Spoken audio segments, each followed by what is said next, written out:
ఇటు దుబాయ్ అబుదాబిల పైన ఇరాన్ బాంబులతో వర్షాన్ని కురిపించింది. ఇటు బెలిస్టిక్ మిసైల్స్ అలాగే డ్రోన్లతోని వరుస దాడులు చేసింది ఐఆర్జీసీ. ఇటు అబుదాబిలో 2 మృతి చెందారు, 3కి తీవ్ర గాయాలయ్యాయి. ఇటు మృతుల్లో ఒకరు ఇండియన్ నేషనల్గా గుర్తించారు, మరొకరు పాకిస్తానీ వ్యక్తిగా గుర్తించారు. ఇటు క్షతగాత్రుల్లోనూ ఆ 3 గాయపడిన వ్యక్తుల్లో కూడా ఒక భారతీయుడు ఉన్నాడంటూ ఇటు అబుదాబి మీడియా చెప్పుకొస్తుంది. మొత్తానికైతే ఇటు ఇరాన్ దాడులతో ఇటు గల్ఫ్ దేశాలు అన్నీ కూడా ఉక్కిరి బిక్కిరి అవుతున్నాయి. ఇప్పటికే గల్ఫ్ను ఖాళీ చేసి చాలామంది ప్రజలు అక్కడి నుంచి తమ తమ దేశాలకి వెళ్ళిపోతున్న పరిస్థితి ప్రస్తుతానికి. ఇటు గడిచిన 24 గంటల్లో జరిగిన దాడుల గురించి కూడా ఒకసారి చెప్పే ప్రయత్నం చేస్తాయి. ఇటు యునైటెడ్ అరబ్ ఎమిరేట్స్కి సంబంధించి ఎయిర్ డిఫెన్స్ సిస్టమ్ వస్తున్న మిసైల్స్ని డ్రోన్స్ని అడ్డుకునే ప్రయత్నం చేసింది. కానీ ఆ డెబ్రిస్, ఆ శకలాలు ఏవైతే ఉంటాయో, ఆ డెబ్రిస్ ఏదైతే ఉంటాయో అది కింద పడటంతో మొత్తానికైతే కింద ఉన్న వ్యక్తులు ఇటు మొత్తంగా మన విజువల్స్లో చూస్తున్నాం, రైట్ సైడ్ బాక్స్లో ఆ విజువల్స్లో చాలా క్లియర్గా అలా డ్రోన్స్ వచ్చినప్పుడు వాటిని ఇంటర్సెప్ట్ చేసిన తర్వాత కూడా మొత్తానికైతే ఆ డ్రోన్ న్యూట్రలైజ్ అయిపోయిన తర్వాత దాని విడి భాగాలు కింద పడిపోతున్నప్పుడు దానివల్ల గాయపడి కొంతమంది చనిపోతున్నారు. ఇప్పుడు ప్రస్తుతానికి యునైటెడ్ అరబ్ ఎమిరేట్స్లోని అబుదాబిలో ఇలాంటి ఒక దాడినే ఇటు అక్కడ ఎయిర్ డిఫెన్స్ సిస్టమ్ న్యూట్రలైజ్ చేసింది. కానీ 2 వ్యక్తులు చనిపోయారు. దాంట్లో ఒకరు ఇండియన్ నేషనల్, అలాగే మరొకరు పాకిస్తానీ నేషనల్. దీంతోపాటు ఇంకో 3 గాయపడ్డారు తీవ్రంగా. ఆ 3 పరిస్థితి కూడా కొంచెం తీవ్రంగానే ఉన్నట్టు తెలుస్తుంది. దానికి సంబంధించిన ఒక ట్వీట్ కూడా ఉంది. ఆ ట్వీట్ని కూడా మీకు చదివి వినిపించే ప్రయత్నం చేస్తా. As part of the ongoing follow up to the previously reported incident caused by falling debris following the successful interception of ballistic missile by air defense system. The incident has resulted in the deaths of individuals of Pakistani and Indian nationality and in injuries ranging from serious to moderate sustained by 3 individuals of Emirati, Jordanian and Indian. So మొత్తానికైతే ఈ చనిపోయిన 2 వ్యక్తుల్లో ఒకరు national, Indian national, మరొకరు Pakistani national, అలాగే 3 ఎవరైతే గాయపడ్డారో ఆ 3 వివరాలు కూడా తెలుపుతున్నారు. ఆ 3లో ఒకరు ఇటు యునైటెడ్ అరబ్ ఎమిరేట్స్కి సంబంధించిన సిటిజన్, మరొకరు జార్డన్ అనే దేశానికి సంబంధించిన సిటిజన్, అలాగే మరొకరు ఇండియన్ నేషనల్. గాయపడ్డ వాళ్ళు కూడా ఒక ఇండియన్ నేషనల్ ఉన్నారు. The public is advise to obtain information from official sources and to avoid spreading rumours. So మొత్తం మీద 3 గాయపడ్డారు, 2 చనిపోయారు. గాయపడ్డ 3లో ఒక ఇండియన్ ఉన్నారు. ఇటు చనిపోయిన వాళ్ళ వ్యక్తుల్లో కూడా ఒక ఇండియన్ ఉన్నారు. సో మొత్తం మీద ఇటు దీనికి సంబంధించి ఇండియన్ ఎంబసీ ప్రస్తుతానికి అఫీషియల్గా ఇండియన్ నేషనల్ చనిపోయాడంటూ యునైటెడ్ అరబ్ ఎమిరేట్స్లో ఉన్న ఇండియన్ ఎంబసీ కూడా కన్ఫర్మ్ చేసింది. ఇటు యునైటెడ్ అరబ్ ఎమిరేట్స్ అథారిటీస్ వాళ్ళ ఫ్యామిలీస్కి వాళ్ళ మృతదేహాలను పంపించడానికి అన్ని రకాల అసిస్టెంట్స్ని ప్రొవైడ్ చేస్తున్నట్టు కూడా తెలుస్తుంది. మరోపక్కన ఇటు గడిచిన 24 గంటల్లో యునైటెడ్ అరబ్ ఎమిరేట్స్ని టార్గెట్ చేస్తూ వచ్చిన 15 బలిస్టిక్ మిసైల్స్ని ఇటు ఇరాన్ ప్రయోగించింది. అలాగే 11 డ్రోన్స్ని, 15 మిసైల్స్ అండ్ 11 డ్రోన్స్ని ఇటు యునైటెడ్ అరబ్ ఎమిరేట్స్కి సంబంధించిన డిఫెన్స్ సిస్టమ్ న్యూట్రలైజ్ చేయగలిగింది. కానీ ఆ న్యూట్రలైజ్ చేసిన క్రమంలో ఏదైతే ఆ డ్రోన్కు సంబంధించిన విడిభాగాలు కింద పడిపోవడంతో మనుషులు చనిపోతున్నారు. ఒక్కసారి ఇటు మిడిల్ ఈస్టర్న్ కంట్రీస్కి సంబంధించి గల్ఫ్ దేశాల్లో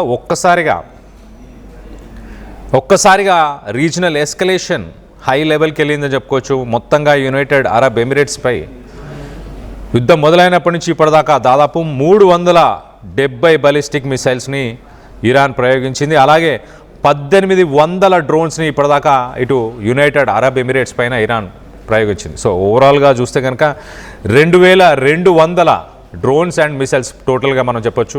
2200 డ్రోన్స్ని మరి ఇటు యునైటెడ్ అరబ్ ఎమిరేట్స్ మొత్తంగా ఇప్పటిదాకా యునైటెడ్ అరబ్ ఎమిరేట్స్లో చనిపోయిన వ్యక్తులు 11 మంది ఇప్పటిదాకా చనిపోయారు. అలాగే 169 మంది గాయపడ్డారు ఇప్పటిదాకా. అలాగే ఒకసారి అరబ్ దేశాల సంగతి కూడా మీకు చెప్పే ప్రయత్నం చేస్తా. ఇటు ఒక్కసారిగా ఊపిరాడని పరిస్థితి ఇప్పుడు అరబ్ దేశాలన్నీ కూడా. ప్రస్తుతానికి అరబ్ దేశాలు వాళ్ళు డైలీ లైఫ్ని కంటిన్యూ చేయలేకపోతున్నారు, ట్రేడ్ చేయలేకపోతున్నారు, బిజినెస్ చేయలేకపోతున్నారు, సెక్యూరిటీని ప్రొవైడ్ చేయడానికి కూడా కొంత ఇబ్బంది కలుగుతుంది.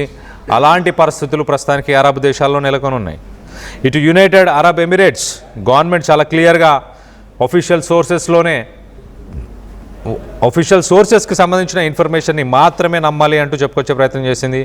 అలాగే ఎవరైతే యునైటెడ్ అరబ్ ఎమిరేట్స్ అలాగే గల్ఫ్ దేశాల్లో అక్కడ డ్రోన్ అటాక్స్ కావచ్చు, ఆ వీడియోస్ కావచ్చు, వాటన్నిటిని కూడా ఎవరైనా రికార్డ్ చేసి సోషల్ మీడియాలో పెడితే కనుక పెట్టిన వ్యక్తులను ప్రస్తుతానికి అలాంటి వ్యక్తులను కూడా ఇటు యునైటెడ్ అరబ్ ఎమిరేట్స్ అరెస్టులు చేసింది. దాదాపు 200 మందిని ఇప్పటిదాకా 200 మందిని అరెస్ట్ చేయడం జరిగింది. సో ఈ యుద్ధానికి సంబంధించి వీడియోలను పెట్టిన ఆ దేశానికి ఎక్కువ శాతం ఈ గల్ఫ్ దేశాలన్నీ కూడా సేఫ్ అండ్ సెక్యూర్డ్ అనే ఒక బ్రాండ్ ఇమేజ్ని క్యారీ చేస్తుంటాయి.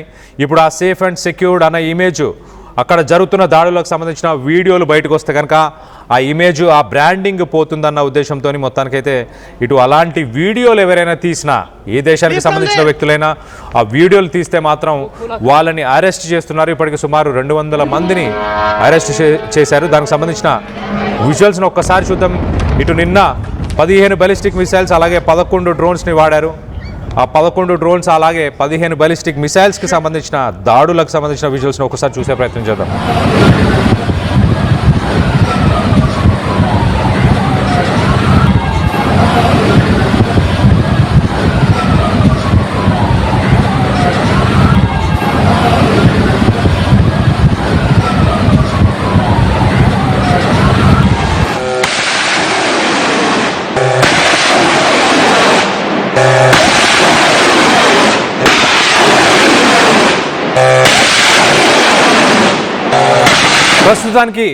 ప్రస్తుతానికి ఇదే పరిస్థితి గల్ఫ్ దేశాలన్నింటిలో కూడా ఇదే పరిస్థితి నెలకొని ఉంది. ఇటు సౌదీ అరేబియా కావచ్చు, ఖతార్, కువైట్, ఈ కంట్రీస్, ఒమాన్, ఈ దేశాలన్నింటిలో కూడా ఇప్పుడు సేఫ్ అండ్ సెక్యూర్డ్ అనే ఒక బ్రాండ్ని, అంటే మీరు ఇక్కడ ఇన్వెస్ట్ చేయొచ్చు, దుబాయ్లో ఇన్వెస్ట్ చేయొచ్చు, అబుదాబిలో ఇన్వెస్ట్ చేయొచ్చు, ఇక్కడ రిసార్ట్స్, రియల్ ఎస్టేట్లో ఇన్వెస్ట్ చేయొచ్చు, ఇక్కడ ఐటీ కంపెనీస్ ఇన్వెస్ట్ చేయొచ్చు అని ప్రపంచ దేశాలకి సేఫ్టీ, సెక్యూరిటీని గతంలో ఆ బ్రాండ్ ఇమేజ్ని క్యారీ చేసిన ఆ దేశాలన్నీ కూడా ప్రస్తుతానికి దానికి సంబంధించి ఎయిర్ డిఫెన్స్ సిస్టంలో ఏవైతే మిసైల్స్ని న్యూట్రలైజ్ చేస్తున్నారో ఆ వీడియోస్ని కానీ, అటాక్స్ చేస్తున్న వీడియోస్ని కానీ, వాటిని ఎవరైనా ఏ దేశానికి సంబంధించిన నేషనల్స్ అయినా అక్కడ వీడియోలు తీస్తే, ఇప్పుడు మనకు విజువల్లో కనిపిస్తుందిగా, ఇలాంటి వీడియోస్ ఎవరైనా తీసి సోషల్ మీడియా మాధ్యమంలో పెడితే కనుక వాళ్ళని ఐడెంటిఫై చేసి వాళ్ళని అరెస్టులు కూడా చేస్తున్నారు. ఆ బ్రాండ్ ఇమేజ్ని కాపాడుకోవడానికి ఇప్పుడు గల్ఫ్ దేశాలు ఉక్కిరిబిక్కిరైపోతున్నాయి. ఇరాన్ మాత్రం ఏమాత్రం తగ్గే ప్రసక్తే లేదు అంటూ ఇటు ట్రంప్ 3000 మంది పారాట్రూపర్స్ని ఇటు గల్ఫ్ ఆఫ్ ఒమాన్ పరిసర ప్రాంతాల్లో 3000 మంది పారాట్రూపర్స్ని నిలిపినా కూడా కొన్ని రోజుల్లోనే ల్యాండ్ అటాక్ జరగబోతుంది అంటూ ఇటు ట్రంప్కి సంబంధించిన మూవ్మెంట్స్, ట్రంప్ ఆర్మీకి సంబంధించిన మూవ్మెంట్స్ కనిపిస్తున్నా కూడా ఇరాన్ మాత్రం తగ్గే ప్రసక్తే లేదంటుంది. ఎందుకు ఇరాన్తో పెట్టుకున్నాము అని తలలు పట్టుకోవాల్సిన పరిస్థితికి ఇటు ట్రంప్ అలాగే నెతన్యాహు వస్తారు. ఆ పరిస్థితికి వచ్చేదాకా మేము యుద్ధాన్ని ఆపం, ఈ యుద్ధాన్ని కొనసాగిస్తూనే ఉంటాము అంటూ ఇటు ఇరాన్ చెప్పుకొచ్చే ప్రయత్నం చేసింది. సో మొత్తం మీద ఇటు అబుదాబి, మరి ముఖ్యంగా దుబాయ్, యునైటెడ్ అరబ్ ఎమిరేట్స్కి సంబంధించిన సిటీస్ పరిస్థితి ప్రస్తుతానికి ఇలాగా ఉంది. ఎక్కువ శాతం ఇండియన్స్, చాలామంది, దాదాపు 1 కోటి మంది ఇండియన్స్, భారతీయులు ఇటు యునైటెడ్ అరబ్ ఎమిరేట్స్ కావచ్చు, ఇటు గల్ఫ్ దేశాల్లో ఉపాధి కోసం అక్కడికి వెళ్ళిన వ్యక్తులు చాలామంది ఉన్నారు. కొంతమంది ఇటు డ్రైవర్స్గా వర్క్ చేసేవారు, ఇటు హౌస్ హెల్ప్గా వర్క్ చేసేవారు, మహిళలు కావచ్చు, అలాగే కన్స్ట్రక్షన్లో వర్క్ చేసేవాళ్ళు కావచ్చు, సాఫ్ట్వేర్ కంపెనీస్లో వర్క్ చేసేవాళ్ళు కావచ్చు, రియల్ ఎస్టేట్లో వర్క్ చేసేవాళ్ళు చాలామంది మన దేశం నుంచి, మరి ముఖ్యంగా మన తెలుగు రాష్ట్రాల నుంచి కూడా అధిక మోతాదులో లక్షల్లో ఉంటారు. అక్కడ దుబాయ్ కావచ్చు, అబుదాబి కావచ్చు, ఇటు కువైట్ కానీ లేకపోతే ఇటు ఖతర్, ఇలాంటి దేశాల్లో వెళ్ళి అక్కడ పనిచేస్తున్న వ్యక్తులు ప్రస్తుతానికి వాళ్ళకి సేఫ్టీ అండ్ సెక్యూరిటీ లేకుండా పోయింది. ఏ క్షణాన మిసైల్స్ వస్తున్నాయో తెలియదు.